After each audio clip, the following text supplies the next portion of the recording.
ٹھیک ہے، ابو نے جواب دیا۔ رات کو انوشے بغیر کسی سے بات کیے اپنے کمرے میں جا کر سو گئی۔ میں نے عدیل کو دیکھا جو آدھی رات تک پرانے گیت سنتا تھا، آج وہ بھی غائب تھا۔ دونوں کے اس غیر معمولی رویہ پر میرے دل میں کھٹک سی ہوئی۔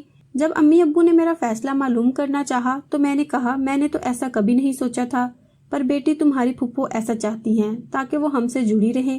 تبھی مجھے انوشے کے آنسو یاد آ گئے۔ امی، انوشے بھی تو ہے، اس سے کر دینا ذیشان کی شادی۔ پر بیٹا ذیشان نے تمہارا نام لیا ہے، اگر انوشے کو پسند کرتا تو اسی کا نام لیتا۔ امی ابو الجھن میں ڈال کر چلے گئے اور میں سوچتی رہ گئی کہ انوشے ذیشان کو چاہتی ہے اور ذیشان مجھے چاہتا ہے، میں کس کو چاہتی ہوں؟ عدیل کا خیال آ گیا۔ رات کے 2 بج گئے اور وہ صبح سے گھر سے نکلا تھا، ابھی تک نہیں آیا، نہ جانے کہاں چلا گیا تھا۔ 3 بار فون لگا چکی تھی پر فون آف تھا اس کا۔ میں اس کے انتظار میں لان میں ٹہلنے لگی۔ اچانک گیٹ پر نظر گئی، وہ اندر آ رہا تھا۔ اس کا چہرہ اترا ہوا تھا اور آنکھیں سوجی ہوئی جیسے کہ بہت رویا ہو۔ میں اس کی طرف لپکی۔ کہاں تھے تم سارا دن؟ وہ خاموش بس میری طرف دیکھتا رہا، پھر میرا ہاتھ پکڑ کر لان میں پھولوں کی کیاری کے پاس بیٹھ گیا، جہاں ہم دونوں اکثر بیٹھا کرتے تھے اور باتیں کیا کرتے تھے۔ بتاؤ تو کیا ہوا ہے؟ میں نے ایک بار پھر پوچھا۔ کچھ دیر چپ رہنے کے بعد اس نے پوچھا، کیا تم نے ذیشان کے لیے ہاں کر دی؟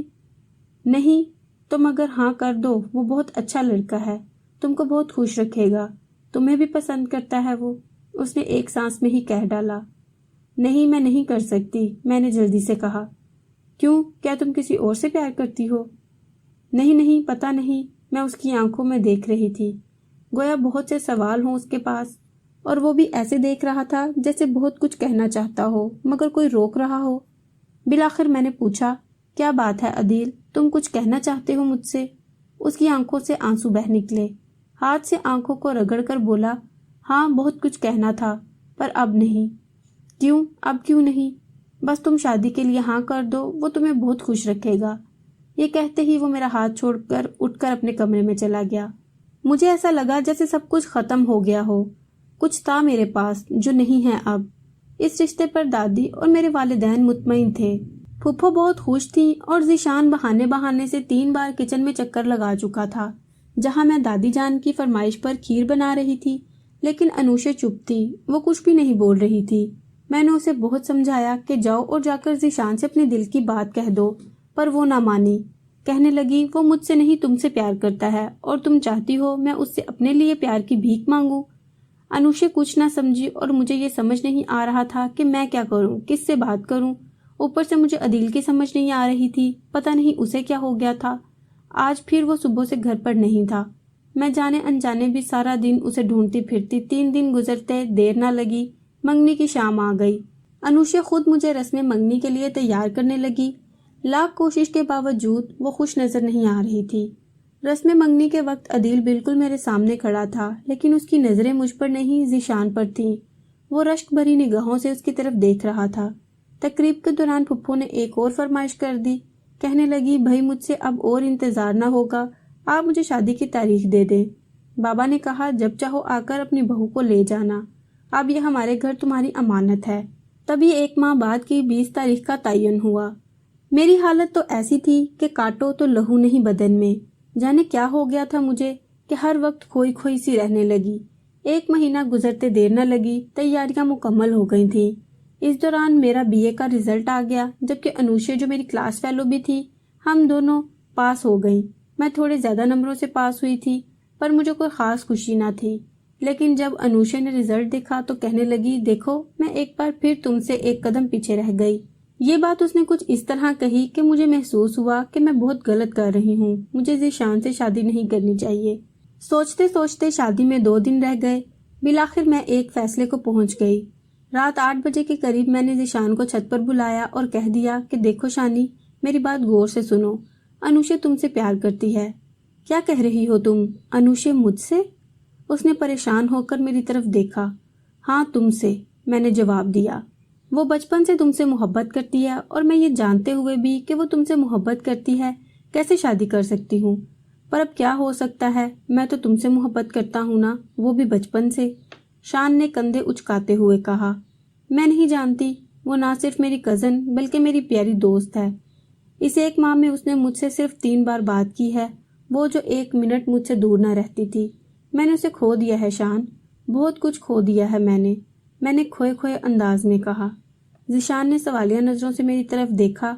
اب کچھ کرو نہ شانی، میں کچھ نہیں کر سکتا، اب شادی میں 2 دن رہ گئے ہیں، میں کیا کروں اس میں؟ اور ویسے بھی میں انوشے سے پیار نہیں کرتا، میری نظریں تو ہمیشہ تم پر لگی تھی۔ اس نے میرا ہاتھ پکڑنا چاہا، تبھی میں تیزی سے نیچے جانے کو مڑی۔ کیا دیکھتی ہوں، انوشے سیڑھیوں پر کھڑی میری باتیں سن رہی تھی۔ میرے تو ہاتھ پاؤں پھول گئے۔ تم کیا سمجھتی ہو کہ میں اس کا خیرات میں دیا پیار لے لوں گی؟ ہرگز نہیں، جب وہ مجھ سے پیار ہی نہیں کرتا تو کیا فائدہ؟ میں جب بھی اس کی آنکھوں میں دیکھوں گی مجھے تم ہی نظر آؤ گی۔ میں اس سے شادی کبھی نہیں کر سکتی، چاہے تم مجھ سے شادی کرو یا نہ کرو۔ اور ہاں، یہ کیا تم کہہ رہی تھی کہ تم نے مجھے کھو دیا ہے؟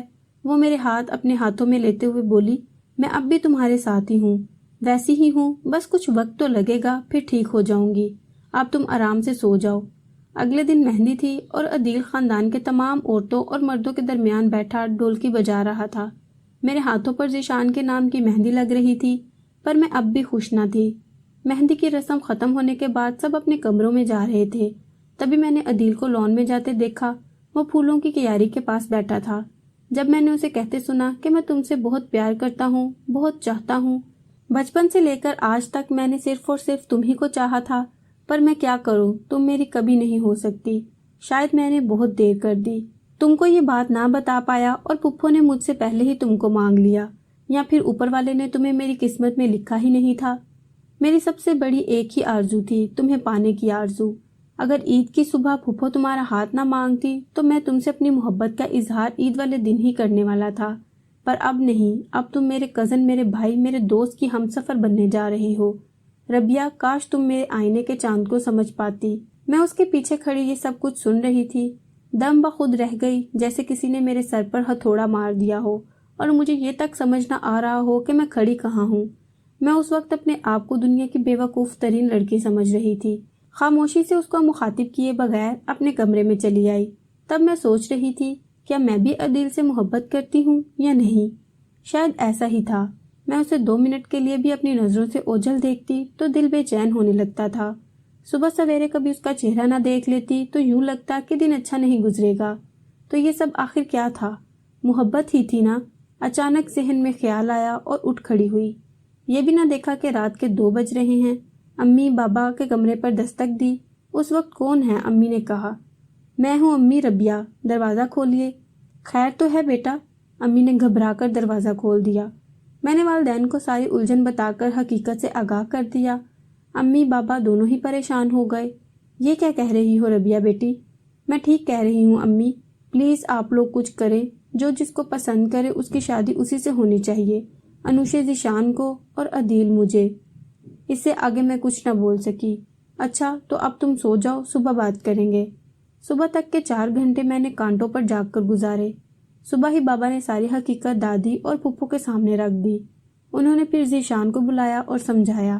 تب اس نے کہا، ٹھیک ہے، آپ لوگ ربیہ اور عدیل کی شادی کر دیں، اگر ربیہ بھی یہی چاہتی ہے۔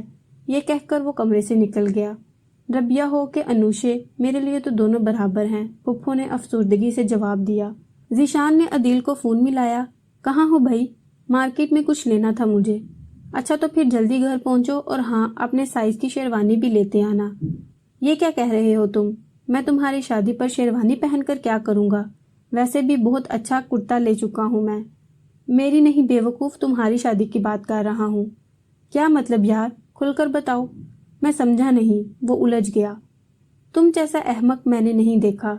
یار تم ربیہ سے شادی کرنا چاہتے تھے اور ایک بار بھی اسے یا مجھے اشارتاً بھی نہیں کہا۔ اب ہم کو خواب تو نہیں آتا کہ تم کیا چاہتے ہو، تمہارے دل میں کیا ہے؟ نہیں یار، تم کو غلط فہمی ہوئی ہے۔ ربیہ نے مجھے کبھی نہیں کہا کہ وہ مجھ سے شادی کرنا چاہتی ہے۔ ایسا کہنا نہیں پڑتا، محسوس کرنا پڑتا ہے۔ تم لڑکے ہو کر اس سے دل کی بات نہ کر سکے، وہ تو پھر لڑکی ہے۔ اب اتنے مہان نہ بنو کہ میرے لیے قربانی دے کر مجھے ویلن ہی بنا دو۔ بس اور کوئی بات نہیں کرنی، شیروانی لیتے آؤ اور یہ لو، ربیہ سے خود بات کر لو۔ آئینہ دے دیا تم نے اور سمجھایا بھی نہیں کہ آخر یہ چاند کا معاملہ ہے کیا۔ میں ساری چاند رات سوچتی رہی کہ یہ چاند کا معاملہ کیا ہے۔ سوچا تم سے صبح پوچھوں گی۔ تم تو جانتے ہو کہ میں ازل کی بے وقوف ہوں اور صبح تو گھر کا نقشہ ہی بدلا ہوا تھا۔ اگر کل رات میں تمہاری اس پھول کی کیاری سے کی ہوئی باتیں نہ سنتی تو کبھی اپنے دل کی آواز اور اس آئینے میں اپنا چہرہ نہ دیکھ پاتی، اور تم نے تو ویسے ہی مجھے کچھ نہ بتانے کی قسم اٹھائی ہوئی ہے۔ اچھا اب شیروانی لے آنا۔ انوشا چھت پر تھی۔ فون بند کر کے میں اس کے پاس گئی، اسے بہت منایا کہ وہ ذیشان سے شادی کر لے، پر وہ نہ مانی۔ وہ ضد کی پکی تھی، پر شاید اپنی جگہ وہ ٹھیک بھی تھی۔ ایک آدھ گھنٹے کے بعد جب میں ڈرائنگ روم میں آئی تو وہاں پر ایک بریکنگ نیوز چل رہی تھی، جبکہ وہاں کوئی موجود نہ تھا۔ پتہ نہیں کون ٹی وی آن کر کے چلا گیا ہے۔ میں ریموٹ اٹھا کر بند کرنے لگی تو ایک دم ساکت رہ گئی۔ لاہور کے کسی بڑے شاپنگ مال میں آگ لگی تھی۔ 8 لوگ دھم گھٹنے کی وجہ سے جان سے گزر چکے تھے، جبکہ 50 زخمی تھے۔ پاکستان کے حالات جانے کب ٹھیک ہوں گے۔ جو لوگ مر چکے تھے ان کی ڈیڈ باڈیز باہر لائن میں رکھی گئی تھی۔ یہ چہرہ نہیں، یہ وہ نہیں ہو سکتا۔ میری آواز سن کر سب نیچے آ گئے۔ کیا ہوا ربیہ؟ امی یہ دیکھیں، یہ نہیں ہو سکتا۔ میری زبان لڑکھڑانے لگی۔ تبھی میں زمین پر گر گئی اور لکڑی کے میز کا کونا میرے سر کے پیچھے والی سائڈ پر لگا۔ میں بے ہوش ہو گئی۔ کسی کو یقین نہ آئے گا کہ وہ بے ہوشی 1 سال تک رہی۔ میں کومے میں چلی گئی تھی۔ میں جب کومے سے بیدار ہوئی تو اپنے کمرے کو اسپتال کی مانند پایا۔ امی میں کہاں ہوں؟ تم اپنے کمرے میں ہو۔ میری بچی تم ٹھیک ہو؟ ان کی خوشی دیکھنے والی تھی، لیکن اگلے ہی لمحے وہ اداس ہو گئیں کیونکہ عدیل اس دنیا میں نہ رہا تھا۔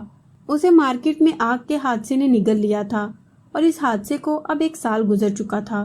کچھ عرصہ گزرنے کے بعد جب میں ٹھیک ہوئی تو امی نے مجھے کہا، ہماری بات مان لو، ہم نے بہت دکھ دیکھ لیا ہے۔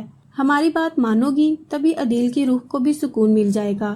ماں باپ، پھپھو اور بوڑھی دادی کی خاطر بالآخر مجھے سر جھکانا ہی پڑا اور میں رشتہ ازدواج میں منسلک ہو گئی۔ اب میں اور ذیشان مل کر عدیل کی یاد تازہ کر لیتے ہیں، جبکہ انوشے ایم فل کرنے کے بعد لندن چلی گئی۔